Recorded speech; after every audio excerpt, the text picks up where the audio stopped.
Ah, une autre question qui fâche du coup, mais on a un peu recouvert la question. Monsieur Mélenchon, est-ce que vous avez un problème avec les femmes?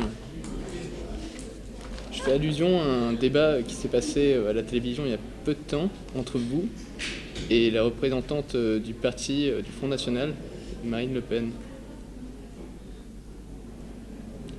Est-ce que si c'était agi d'un monsieur plutôt que d'une femme, vous auriez fait preuve de la même courtoisie à son égard?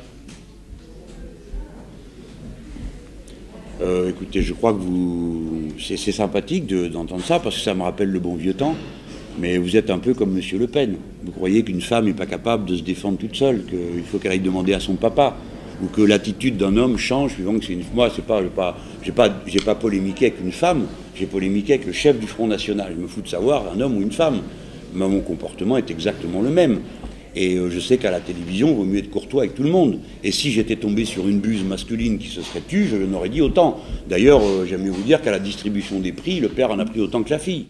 Parmi, je dis pas vous, mais parmi tous ceux qui m'ont fait toutes sortes de leçons de maintien, j'ai tout entendu. D'accord? Souvent de la part de rustres, qui sont bien moins cultivés que moi, et moins avenants. J'ai entendu toutes sortes de questions. Mais quand je leur dis, ah oui, là, par exemple, sur les femmes, nous avons tenu une soirée, l'autre soir, magnifique. Est-ce que vous êtes partisan du ministère des droits des femmes? Tout le monde. Oui, tout le monde est d'accord. Avec des délégués départementaux. Oui, oui, oui. Bon, très bien. Maintenant, passons aux droits des femmes. Oui, oui, oui. Le SMIC à 1 700 €. Ah ben, ça n'a rien à voir. Comment ça n'a rien à voir? 80% des smicards sont des smicardes. Voilà un droit des femmes concret. Le droit à une bonne paye. Qui est pour disparition des mêmes qui tout à l'heure criaient d'enthousiasme. Après, on dit interdiction du travail précaire. Mais ça n'a rien à voir. Si, 85% des précaires sont des femmes. Où sont passés les enthousiastes des droits des femmes de tout à l'heure? Il n'y en a plus. Et ainsi de suite. Et le père Le Pen vient me donner une leçon de courtoisie. Il dit, vous avez osé vous attaquer à une femme. Et vous avez un imbécile qui s'appelle Jean-Michel Apathy, qui travaille pour RMC et le Grand Journal, dont vous êtes tous en qualité de petits bourgeois extrêmement friands, et qui dit ça prouve la misogynie de M. Mélenchon.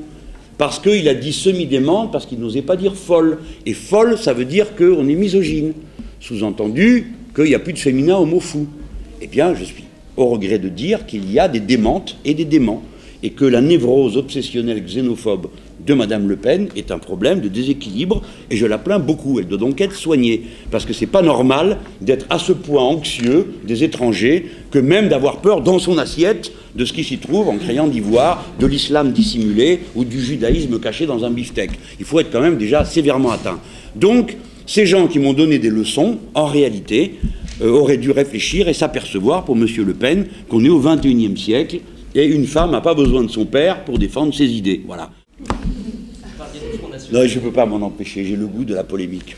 Ça fait plaisir, on attendait une réponse politique et on l'a maintenant.